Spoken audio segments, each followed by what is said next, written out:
Hi everyone, hope you're all well. Welcome back to our channel, and in today's video I am going to give you another review of Webflow. So Webflow is a powerful website creation platform, and it blends the ease of visual design with the flexibility of code. So in this video we'll go over some features, some benefits, and some things to consider if you are planning on using Webflow. So without further ado, let's get started. A development platform that allows users to create visually websites without needing to write code. It's a really powerful tool that combines a drag and drop interface with a robust CMS, also known as a content management system, and hosting capabilities all in one package. With Webflow, users can design and build responsive websites that look great on any device, from desktop computers to mobile phones as well. The platform offers a wide range of customizable templates and design elements, including typography, images, animations, and making it really easy to create unique and visually stunning images and websites. Webflow also offers powerful e-commerce functionality, allowing users to create online stores with customizable product page, shopping carts, payment processing. Along with that, Webflow CMS means that users can manage their website content, including blog posts, images, products, and other media as well, all from one central location. Another really great thing about Webflow is that it allows users to export their code so they can take the designs and use them on other platforms or with other tools. This makes it a really versatile tool for web designers and developers, whether they're building a website from scratch or just customizing an existing template. So Webflow can be used to build a wide range of websites, from simple one-page websites to complex multi-page websites with custom functionality. Some of the most common types of websites that can be built with Webflow include business websites. So Webflow is a great tool for creating professional looking business websites, and has really good features like customizable templates, e-commerce functionality, and easy to use CMS as well. It's also really good for portfolio websites. So Webflow's visual design tools make it easy to create beautiful portfolio websites that showcase your work in a visually appealing way. It's really good for landing page websites as well. So Webflow is also well suited for creating landing pages that are designed to convert visitors into customers, with features like A/B testing and integration with popular marketing tools like Google Analytics and MailChimp. Webflow, as mentioned before, has really powerful e-commerce functionality, and it's a really excellent tool for creating online stores with features like product pages, shopping carts, and payment processing. Webflow CMS make it really easy to create and manage a blog as well, so they have features like custom post templates, tagging, and scheduling as well, so it's really good for different kinds of blogging websites. Overall, it's a really versatile tool that can be used to build a wide range of websites for businesses, creatives, and individuals alike. So Webflow come with a really good and useful tools. First thing that you have is the Webflow Designer. So the Webflow Designer is a powerful visual design tool that allows you to create and edit your website's design without writing any code. With the designer, you can easily customize your typography, your layout, your color schemes, animation, and more. You also have Webflow CMS. So Webflow CMS makes it easy to manage your content's website, including blog pages, images, and other media. And with the CMS, you can create custom templates as well for different types of content, set up dynamic lists, and even create different user accounts as well. It's great for developers as well, as the code that you write, that if you were to write with Webflow, it works directly with the JSON underlying your CMS. So you can use their API to bring in content from other external resources and then connect the existing CMS or publish a mobile app as well. So it's really good for developers in that way as well. Webflow also offer interactions. So they have an interaction feature, and it allows you to create animations, interactions on your website without any coding. With interactions, you can create custom hover effects, scrolling animations, and a lot more. And you can essentially use all this to make your site more engaging, more fun for users to use as well. And every single feature of Webflow, they do have lots of tutorials as well, where you can show you how to create different kinds of animation, entrance effects, emphasis effects, things like that as well. So it's a really good animation thing to use. Next up, you have Webflow's e-commerce functionality. So this makes it easy to create an online store with customizable product pages, shopping carts, and payment processing. With Webflow's e-commerce features, you can manage orders, track inventory, and create custom discount codes as well. In today's video, we'll also be looking at how to set up a online store using Webflow as well. It's very easy and good for users who maybe don't have a lot of experience setting up online stores as well.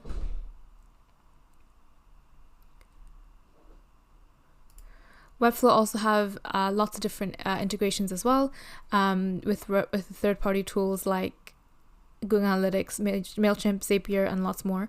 With these integrations, you can track your website's performance, automate workflows, and lots more as well. All of this overall make Webflow a really powerful and versatile platform for designing, building, and managing websites without requiring advanced coding skills. So to get started with Webflow, it is mainly free until you need to select a plan. What you want to do is first go on to Webflow's website, and you're looking for the homepage here, and you want to click on the Start Building button. The first thing that you need to do is set up an account. You can either use your Google, or you can just type in any of your email addresses to start creating an account with Webflow. And then once you set up with your email and password, you just want to continue with the setup process. And so you just want to give them your name and just fill in the questions that they ask you below.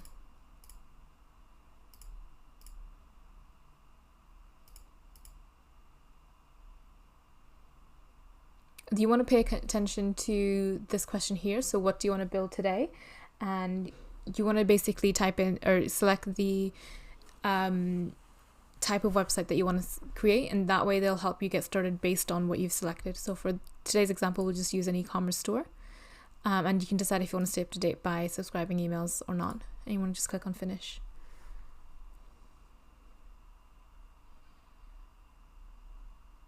And you can see Webflow just optimizing the layouts now.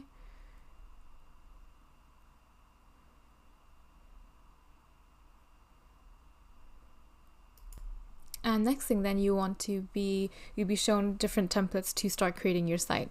So you can see there's different templates that they have, and they also have some free ones and they have some paid ones, or you can start fully from blank canvas in case you already know exactly what you're wanting to build and you don't need a starting point. So yeah, you can see all these different templates. You can preview them as well. If you hover over them and just click preview, it takes you to a preview page and you can see what that website is going to look like. As you scroll, you can see there's more. However, some of them are paid and some of them are free. So you just want to keep looking at these and just making sure that whatever template that you pick, yes, it works with your branding and it works with how you want it to look, but it also works within your budget as well. But you can browse through all the free templates. We've got some e-commerce ones here, so we'll pick from there. So it's up to you how you want to do it. In this example, we'll just use this template here and just click on select. And you want to give it a name as well. And then just hit on create site. And Webflow will then just use your template to build out your site.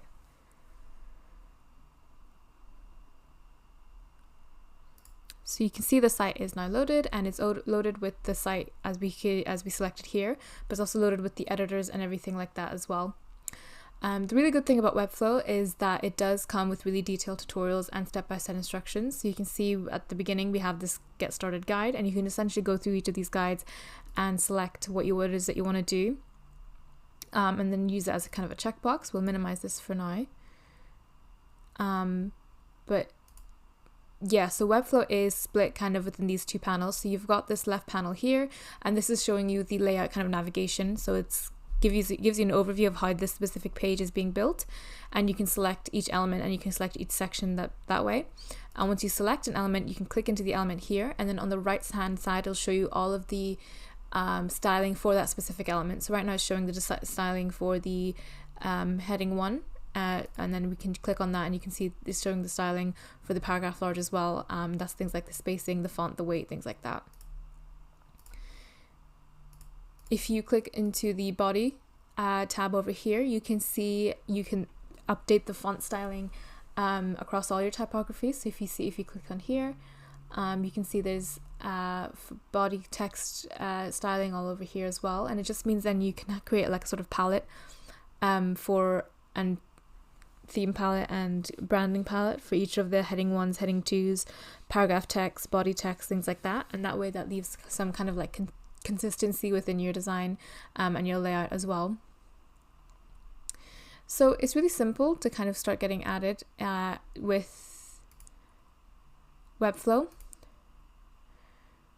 What you want to do, for example, to create another section, what you want to do is click on this plus section here, and you want to essentially click on a layout first. So everything is within a layout, and you want to just select what kind of layout you want. There's different sections, and then there's containers, there's grids, things like that. So you just want to click and drag that to where you want it. So we've added a container here. And next thing that you might want to do then is change the height of it. So if you click into the container, you can see now we selected the container, and we can change the height of the container as well. So if we give it a height in pixels,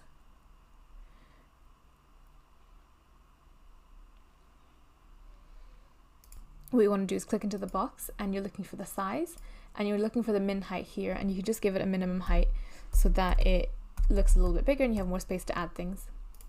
Now that you have your container, what you can do then is give it maybe a color, and again you're looking for the container styling, and you're looking for backgrounds. So right now it's transparent, but you can give it a different background like so.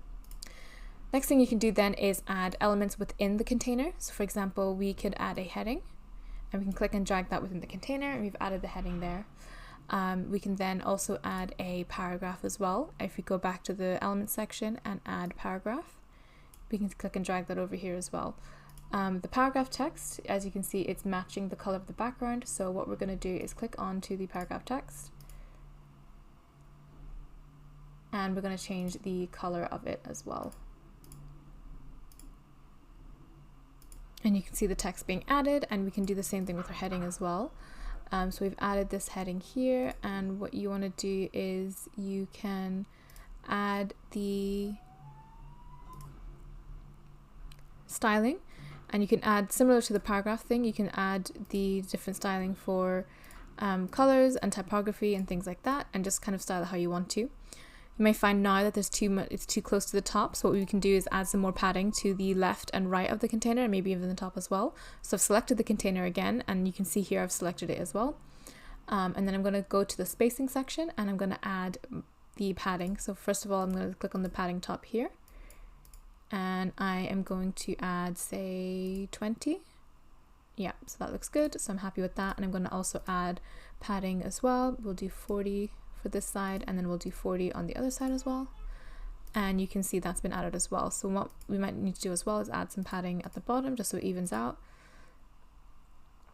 So now I have a container with text and headings that I want, but it doesn't have the closeness, and it's not too squishy as before. We can also add things like buttons. So if I click and drag that button over, you can see the button is selected here. However, you can see here there's a button that has been sort of already styled and designed, and you can see when I click on to this button here, there is a style selector being added called button. So Webflow does make the use of classes and IDs to kind of make sure to add styling to different elements, and it means then that you can style one button and just apply that same style element, that same style class to another button, to inherit those style properties. So we've got this button here, and I want it to look like this button, so I'm going to click into that button here, and I'm going to add that button class. So the button class for this one is just button, so we're going to click on button text here, and then we're going to add the button class for this one as well. And you can see the existing button comes up. That is now being restyled as this, including with the hand animations as well. You can see that the color of the background of this button matches the color of the background that I have. So what I'm going to do is click onto the container again, and then just change the color of that background.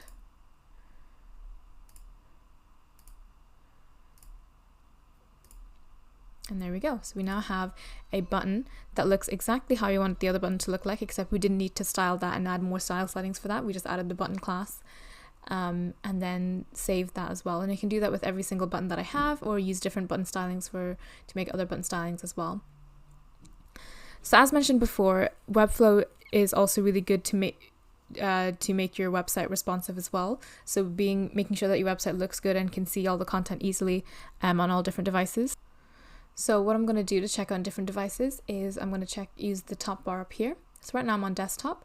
So what I'm going to do is switch to the mobile view here. That's now changed the viewport to the mobile display. So that's 478 pixels and down. And you can see now when I go down, so everything's already kind of styled already. But for example, if you wanted the text size of this to be a little bit smaller, what you want to do is click into the paragraph text, and you're looking for, again, the size. And it's set to 17 already on mobile. Maybe we'll change it to 15. But you'll remember on desktop, it's a completely different size. If we switch back to desktop, it is back to 17. So that means no matter what font size that we give on mobile, it's only going to apply to the mobile state of the website and not the display desktop state. We also have tablet, which is 991 pixels down, and if we click back onto that paragraph, so it's 17 pixels here, we will make it 15, or maybe we'll make it 18 pixels, something a little bit bigger. But again, if we switch that back to mobile, it goes back to 15 on mobile.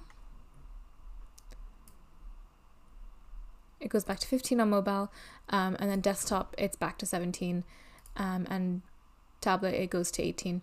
So you don't have to worry so much about using different font sizing on different tablets and different devices, because you can set different font sizing for each screen size that's set. So it's really easy that way as well. So now we have some basics of Webflow covered. Now let's take a look at Webflow's e-commerce section as well. So if you go onto the left panel here, you can see that they have a little tab for e-commerce, which is this little trolley icon here. And this will essentially walk you through a setup guide for e-commerce, because there's a few things you need to do when you're setting up e-commerce. So there's 12 steps left. First thing that you want to do is add a business address, and this will help you with tax verification purposes, and also just making sure that everything's in the correct currency and things like that. And you want to make sure you have the currency settings set up as well, and the language and region as well. And just click continue.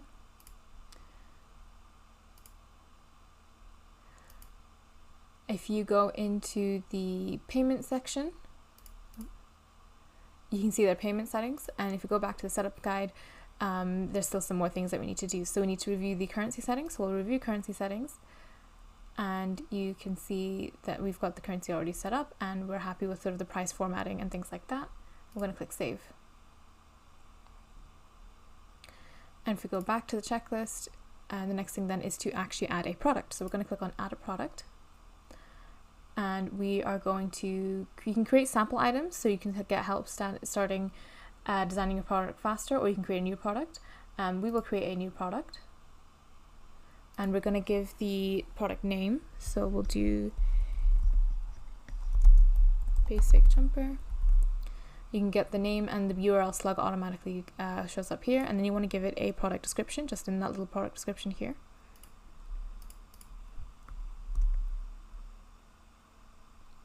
Then you want to give it a category. So what you might want to do first is actually add a category.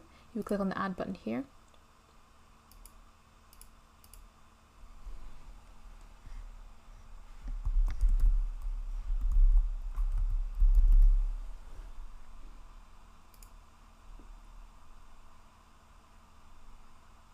And just type in the name of the category that you want to add.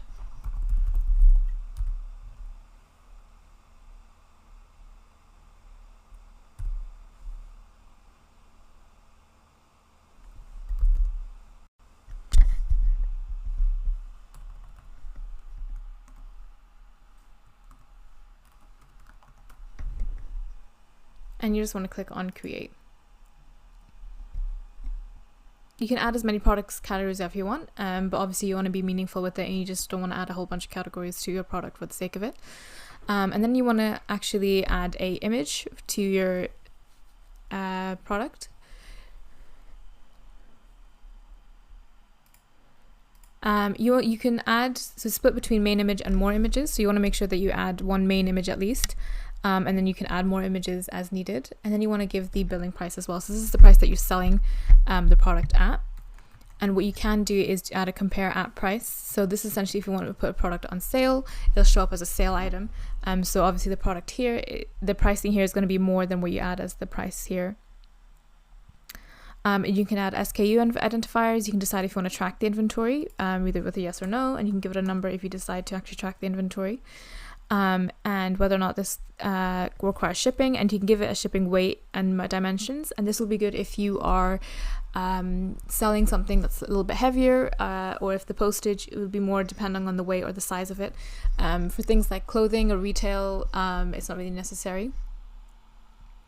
And then you just want to click on create.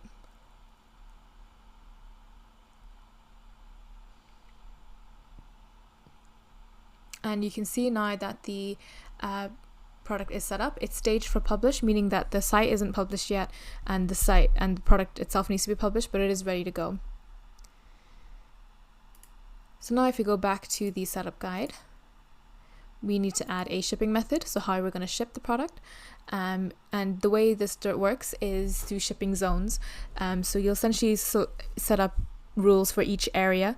So for example, the rules for domestic shipping to the United Kingdom might be different for the rules to your shipping in Europe. Maybe it costs more, maybe it doesn't offer free delivery and things like that. So you want to group your rules by the countries that those rules are applied to.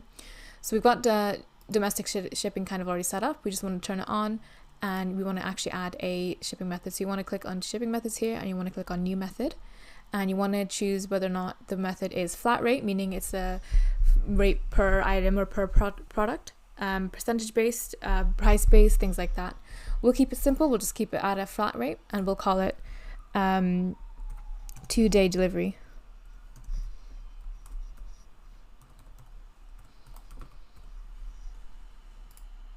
You can give it a description if you want, or if your name is self-explanatory enough, you can just leave it at that. And then you want to give it a rate amount, and you can decide if you want the shipping to be per order or per item, and just click save. And once you're done, you just click on save up here, and that is your shipping zone setup. You can add as many shipping methods as you want. It's up to you, and it'll be applied depending on what the user has purchased or where they are. If we go back to the guide, the next thing we need to do then is just review our tax settings. So if we go back here, you can see that by default, the way it works is that you would include the tax as part of your final pricing, so there's no need to charge for tax separately, or you can decide to have the tax done in separately, and you can type in your own tax rate.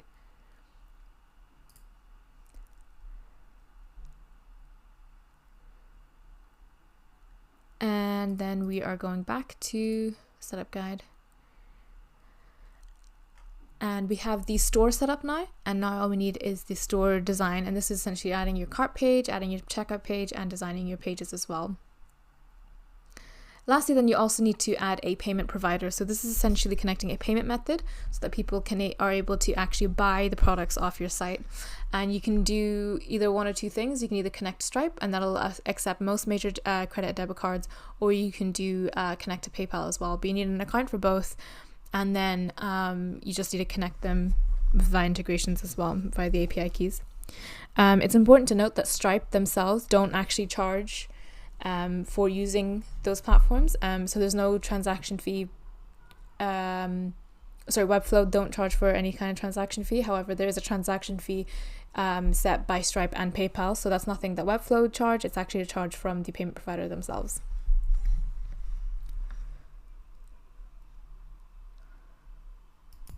So once your website is done, you've added all your products, you've added all your content, you've made edits to any of the templates that you needed to, it's time to actually publish your site and make it live.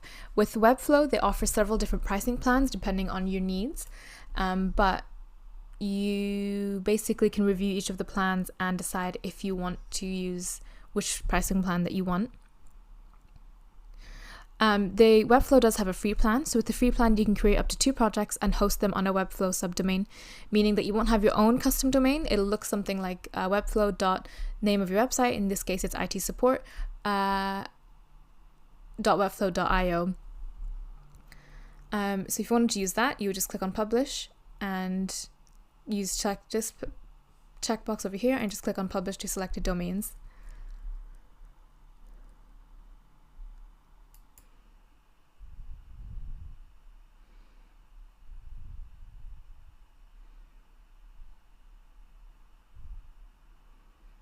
And you can see the website is now published successfully. If you click on this little arrow, we can see it live with all of the content and the new sections that we've added as well.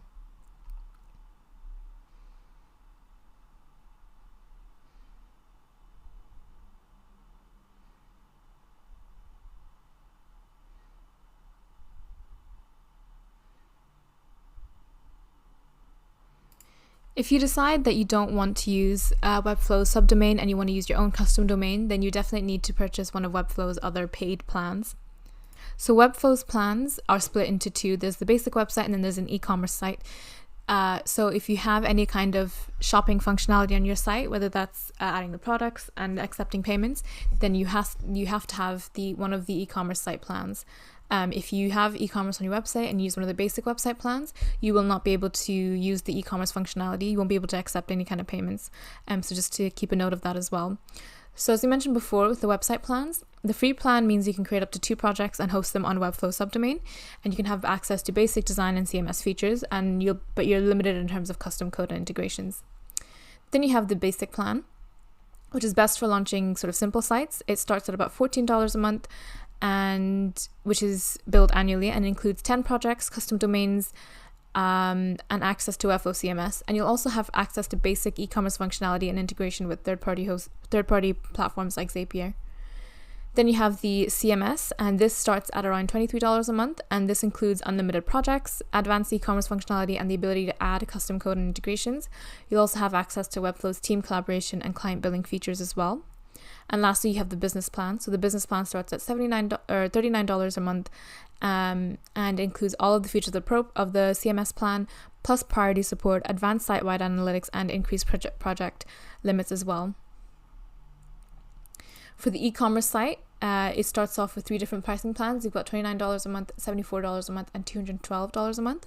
So there is a lot of jumps between each of them, but all of the main differences between all of them is essentially the features that you get, but then also the scalability of it. So when it comes to each of these plans, you can scroll down and see what the difference are between all of them. So for example, you have the e-commerce items.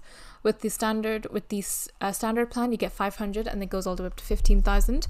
And in terms of transaction fees, there's no transaction fees on the basic, the plus, or the advanced, but it is on the basic as well. And you also get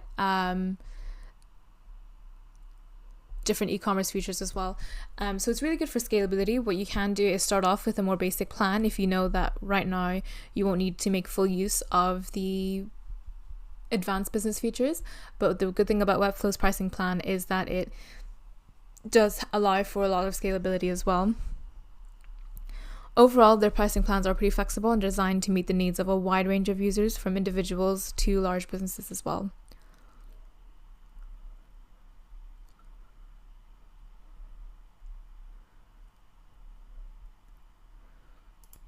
So there's a lot of pros to using Webflow. One of them is that they have the powerful visual design tools that we've seen earlier. So Webflow, as you've seen, offers that drag and drop visual editor that allows you to design complex websites without writing any code. You can add custom code and animations to your designs if needed, but just to be aware that that comes with the more advanced plans that you can get with Webflow. They also accommodate for responsive design, so they're fully responsive, meaning they look great on all devices, from desktops to mobile devices as well, especially if you use their templates, because their templates are already responsive ready as well. Webflow have a built-in CMS, so they have the content management system that allows you to easily manage your website's content and update it as needed, and has the e-commerce functionality, which is really powerful as well, including the ability to create custom product pages, add product variants, and integrate with popular payment gateways. Webflow also offers hosting for your website, and this includes SSL encryption and fast load times as well. And as you've seen before, their pricing plans are really flexible. They do have a good number of pricing plans to kind of suit the needs of different kinds of businesses as well. Some of the cons of using Webflow though, and there are quite a few, one of them is that it's quite a steep learning curve. So while Webflow's visual design tools are powerful, they can also be a little bit complex, and there is a learning curve to using them effectively. There's limited integrations, so they have popular integrations with like Zapier and Google Analytics, but there's still some limitations to what you can actually integrate with. And Webflow's built-in SEO tools are limited compared to your dedicated SEO tools, and you might need to add custom code to fully optimize your website for search engines. While Webflow does offer lots of different pricing plans, their pricing plans are usually at a higher price point than some other website builders, particularly for larger teams or organizations. And lastly, there's limited support. So while Webflow offers support through community forum and email support, they don't offer phone support, which may be a drawback for some users.